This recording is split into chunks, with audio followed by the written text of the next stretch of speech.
Oi, gente! Quem fala que é a Bruna e no vídeo de hoje eu venho falar com vocês o meu mais novo mangá favorito! Isso mesmo, eu venho falar um pouquinho sobre a minha experiência de leitura com a Lanterna de Nyx, os 3 volumes que eu li e que conquistou meu coração, que ganhou 5 estrelas e favoritei toda a série. Claro que esse vídeo não terá spoilers, então pode assistir até o final. Bom, antes de eu comentar com vocês sobre a minha opinião e minha experiência literária, já deixa o seu like, se inscreve aqui no canal, pois é que a gente dá várias dicas, desde resenhas, unboxings, enfim, gosta desse assunto, você vê o canal certo. Lembrando que em novembro estamos tendo vídeos todos os dias às 7h30 para eu ver se eu consigo bater a meta de 1.000 inscritos. Então bora me ajudar e já compartilha então esse vídeo com aquele amigo que gosta de uma boa dica literária. Faço meu convite também para você me seguir nas outras redes sociais, no Instagram, na Rede da Dancinha, no Scooby. Também estou como Pets Livros. Agora chega de lenga-lenga e bora falar sobre a Lanterna de Nyx. Bom, a Lanterna de Nyx, para quem não conhece, ela possui 3 volumes. Aqui no Brasil foi trago pela Pipoca Nanquim nessas edições belíssimas. Gente, esses mangás são simplesmente a coisa mais linda, desde o traço, desde a edição e até a história. Aqui a gente tem o primeiro volume da Lanterna de Nyx, que veio nessa jacket muito bonita da Pipoca Nanquim. O segundo volume, nós temos essa capa. E o terceiro volume, gente, é difícil escolher qual que é o mais bonito. Nós temos esta capa aqui. Todos eles vieram nessas jackets, que elas têm todo um verniz localizado. São muito bonitas. Então, vem nessa jacket. E aqui estão as capas dos mangás, sem a jacket. E também todos acompanham marcador de página. Lembrando que é um mangá, então a gente lê de trás para frente. Então aqui tá a frente, aí tem até um aviso de alerta que esse livro não lê assim, a gente lê aqui de trás para frente. As primeiras páginas são coloridas, só que todo o mangá é em preto e branco, tá? E o que é mais interessante, que me chamou a atenção, é que cada fim de capítulo a gente vai ter o armarinho da Takahama, que são historinhas que a autora coloca trazendo informações de elementos que apareceram no texto, como invenções ou coisas da época, porque aqui a gente vai estar no Japão na década de 1840, mais ou menos. Aqui a gente vai acompanhar a Mil, que é essa garotinha aqui. Ela tem uma vida mais fragilizada, pois ela perdeu a mãe dela por uma doença. Posteriormente, o pai dela entrou no vício de álcool e ele aprofundou muito essa tristeza na bebida, devido ao falecimento da esposa, só que ele veio a falecer devido à guerra. E aí, então ela se encontra uma adolescente sem pais, indo morar com seus tios. Chegando na cidade dos tios, ela consegue uma oportunidade de trabalhar como auxiliar em uma loja de produtos importados. E lá ela vai conhecer o Sr. Momo. O Sr. Momo, ele é um japonês mestiço, ou seja, a mãe dele é japonesa, no entanto, o pai ninguém conhece o paradeiro, pois é um pai gringo, vamos dizer assim, e ele sofreu muito preconceito por ele não ter os traços característicos dos outros japoneses, e ele teve uma vida muito trágica, ele meio que foi abandonado pela mãe, porque ia ser algo muito catastrófico para a mãe naquela sociedade, ter um filho sem um pai e etc. Então ele foi criado, vamos dizer assim, nessa situação. Só que o passado do Sr. Momo foi muito difícil. Só que no futuro ele é um grande lojista, cheio de mercadorias internacionais, revolucionárias, tragas dessas expos, dessas exposições mundiais, onde tem novidades. Ele traz para essa loja do Japão, ele começa a ganhar mercado dentro do Japão, ele pensa em expandir para fora. Então, mais ou menos, seria essa vibe que a gente vai acompanhar a mil nesse primeiro volume. Então, nesse primeiro volume, a gente vai conhecer um pouco mais sobre o passado da Mil, sobre a história dela, sobre essa questão dela com o contato com a literatura, que o seu Momo, ele preza muito para que ela aprenda a ler e escrever japonês, coisa que o pai dela não ensinou, inclusive ele era professor, mas não ensinou a própria filha, pasmem. E ele vai incentivar ela também a aprender a falar inglês. E por quê? Porque o Japão naquela época estava virando moda, né? Então os produtos japoneses para exportar para fora, então teria que ter esse diálogo, contato com os americanos ou com os europeus. Então ele começou a chegar ela a estudar o inglês.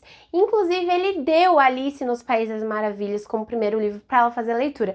Então vários inícios de capítulos no decorrer dos 3 volumes, a gente vai ver várias ilustrações que a autora meio que remete um pouco a Alice no País das Maravilhas, o que eu achei bem legal. Deixa eu ver se eu encontro aqui uma ilustração dessas para mostrar para vocês. Que é bem a ilustração da capa. Ali tem o coelho mágico, tem o gato da Alice, né? Então, é muito legal. Nesse primeiro capítulo, a gente vai ver mais a trajetória e conhecer um pouco do passado do seu Momo e da sua mãe. A gente vai vendo todas essas características do Japão, curiosidades que a autora traz no armarinho da Takahama. E, gente, é uma leitura super, super fluida. Próximo do fim desse volume, a gente vai ver a oportunidade que o seu Momo tem de abrir uma filial lá na França. Então, ele vai para Paris. Então, a gente tem, então, como segundo volume, essas 2 lojas, então o seu Momo cuidando da loja de Paris e a Mil na loja do Japão. Aqui só para vocês, por curiosidade, verem como é a capa. Então essa aqui é a jacket. Eles não têm orelha, tá, gente? Mas é um papel cartão bem firme. Então essa aqui é a capa. Ó, aqui tem algumas novidades daquela época. E aqui também temos um marcador de página. Gente, eu não sei qual que é mais bonito. Todas as edições são realmente muito bonitas. Aqui a gente vai ver muito da questão do mercado japonês adentrando no mercado europeu. Como esses objetos japoneses as pessoas buscavam muito, valorizavam bastante e estavam curiosas e sedentas com essa cultura do Japão. E aí a gente vai vendo muitas questões do artesanato, muitas questões de ilustrações que eram feitas e vendidas, enfim. A gente vai conhecer também um passado envolvendo uma determinada mulher na vida do seu Momo e um pouco da vida dela do passado, bem como no presente, onde ela se encontra em uma situação mais difícil de saúde. E em paralelo, neste volume, a gente vai conhecer um rapaz que vai ajudar na loja no Japão, que começa a ficar encantado pela Mil. E no fim desse capítulo, a Mil vai ter a oportunidade de fazer o intercâmbio, ficar 3 meses em treinamento em uma outra loja concorrente à do seu Momo, na França, para depois ficar 2 anos na unidade dos Estados Unidos. Então, gente, que oportunidade! E aqui temos o terceiro volume. Eu acho que essa é a capa mais bonitinha, ó. Esse é o garotinho que gostava dela. Então, realmente tá muito bonita essas edições. E essa aqui é a capa que tem atrás da jacket. E também a orelha, o marcador de páginas. Nesse capítulo a gente vai ver então, acho que é o maior deles, né? Gente, em média eles têm 400 a 500 páginas, são mangás bem densos e grandes, mas que a leitura é super fluida. Aqui a gente vai conhecer a Mil, descobrindo novas culturas, novos países. Ela passa quase um mês no navio, conhecendo vários lugares até chegar na França, em Paris. Quando chega lá em Paris, ela tentando falar francês, descobrindo comidas novas, cultura nova. É muito interessante e muito legal. Em paralelo, a gente vai vendo várias curiosidades ainda sobre ilustrações antigas do Japão e como as pessoas conseguiram ganhar muito dinheiro em coisas que lá no Japão não valia simplesmente nada, era como se fossem embrulhos de presente. E a gente vai vendo o Sr. Momo se reconectando com aquela moça do passado que tá se debilitando, se recuperando de uma doença que é a tuberculose. E a gente vai vendo a Mio descobrindo as aventuras em Paris. E toda essa história da Mio, ela está lá no futuro contando para sua netinha. E o final quebrou meu coração, mas me deixou com o coração quentinho. Bom, esse é um resumo brevemente, sem nenhum spoilers, mas para deixar vocês localizados sobre o que vocês podem esperar nesses 3 volumes. Só que em resumo, o que vocês vão encontrar na Lanterna de Nyx? Vou encontrar uma história de uma garota que a princípio tem um poder de reconhecer através de objetos possíveis histórias de possíveis compradores no futuro.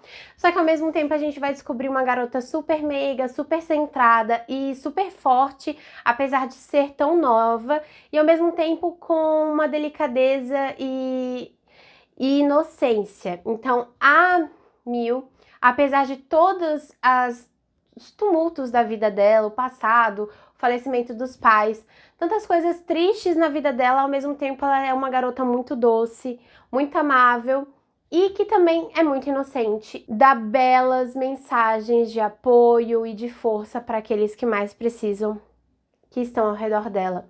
A amizade é algo nesse mangá muito característico, então a gente vai ver como o poder da amizade, se perpetua por anos, a mesma forma que a gente vai ver como era difícil muito essa questão de comunicação naquela época, né? Hoje é muito fácil com WhatsApp, celular e etc.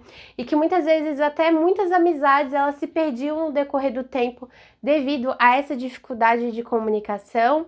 E que a vida, apesar da dificuldade, apesar da dureza, a gente pode tentar tirar algo bom dela, tentar fazer com que a situação fique, de certa forma, mais leve e aproveitar, acima de tudo, todas as oportunidades que o universo nos permite e abraçar e de peito aberto. Eu acho que, sem dúvida alguma, a Mio, ela cresce, ela tem uma crescente muito bela nesse mangá, desde uma garotinha medrosinha até o 2º volume, ela tem uma certa desavença sentimental dentro dela, onde ela percebe que ela tem um grande amor por alguém, só que não, de certa forma, não é correspondido. Só que ao mesmo tempo isso só fortifica ela para a caminhada. E que a gente vê que, apesar de tudo na vida, muitas vezes coisas tão simples que são no nosso dia pode ser coisas que quando a gente chegar na velhice vai ser algo que a gente recorda com boas lembranças e que foram muito importantes para formar quem somos ou quem fomos. Então, gente, sem dúvida alguma, é um mangá que me conquistou, que eu dei 5 estrelas, que eu ri, que eu chorei, que eu fiquei feliz, que eu fiquei com a sensação de coração quentinho ao mesmo tempo. Eu não queria que acabasse. Se colocassem mais volumes contando essa história belíssima dessa garotinha da Mio e de todas as invenções, de todas as novidades que foram sendo descobertas ao longo dos anos no Japão, bem como no mundo, com o Armarinho da Takahama, eu queria ler, tá? Queria ler, confesso pra vocês que eu fiquei muito curiosa para ler a outra obra da autora, que é o Último Voo da Borboleta, que tem uma pegada mais séria e mais pesada. O que eu achei interessante é que neste mangá traz muitos assuntos importantes que foram coisas relatadas naquela época, mas que pode refletir nos dias atuais, só que ao mesmo tempo escrita de uma forma leve e de certa forma mais infantilizada pela inocência da Mio.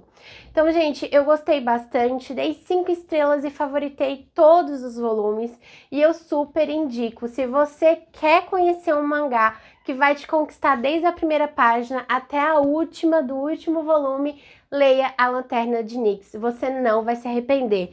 Fora que as edições da Pipoca Nankin são belíssimas e os traços são excepcionais, são muito, muito belos mesmo. São traços muito bonitos, apesar de ser preto e branco, tem o seu valor. Eu amei! E essa, então, foi a dica de hoje. Lembrando, então, que em novembro temos vídeos todos os dias às 7h30 Bora me ajudar a bater os 1000 inscritos. Esse é o meu vídeo de hoje. Comenta aí embaixo se você gosta de ler mangá, se já leu a Lanterna de Nyx ou se tem outros mangás para me sugerir a leitura. Vou ficar bem ansiosa para saber as sugestões de vocês. Esse é o vídeo de hoje, até o próximo. Tchau!